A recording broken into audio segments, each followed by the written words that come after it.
হারিয়ে যাওয়া ও চুরি যাওয়া মোবাইল উদ্ধার করে মোবাইল মালিকদের হাতে তুলে দিল পুলিশ। আবারও বড়সড় সাফল্য পেল শিলিগুড়ি মেট্রোপলিটন পুলিশের মাটিগাড়া থানার সাদা পোশাকের পুলিশ। দীর্ঘদিন থেকে মাটিগাড়ার বিভিন্ন এলাকা থেকে মোবাইল ফোন হারিয়ে যাওয়া এবং চুরি সংক্রান্ত অভিযোগ আসছিল পুলিশের কাছে। সেই অভিযোগের ভিত্তিতে তদন্তে নেমে বিভিন্ন এলাকা থেকে হারিয়ে যাওয়া এবং চুরি যাওয়া মোট 20টি মোবাইল ফোন উদ্ধার করে মোবাইল মালিকদের হাতে ফিরিয়ে দিল মাটিগাড়া থানার সাদা পোশাকের পুলিশ। মঙ্গলবার সকালে মাটিগাড়া থানায় মোবাইল মালিকদের ডেকে তাদের হাতে মোবাইল ফোনগুলি তুলে দেওয়া হয়। অবশেষে মোবাইল ফোনগুলি ফিরে পেয়ে সকলেই খুব খুশি। পাশাপাশি মাটিগাড়া থানার পুলিশ প্রশাসনকে ধন্যবাদ জ্ঞাপন করেছেন তারা।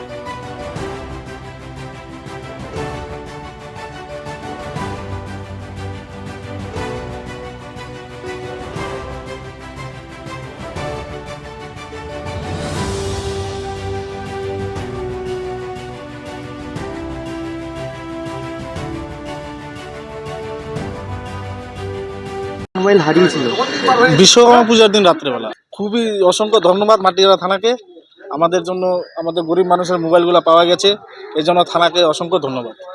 তোমার নাম? রিদম সরকার।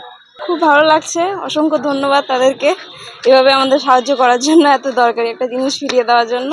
Very very thanks. আমার নাম পর্ণা ঘোষ। ওয়াইফের মোবাইল ছিল, দুর্গাপূজাতে চুরি হয়েছিল, আজকে পাওয়া গেছে।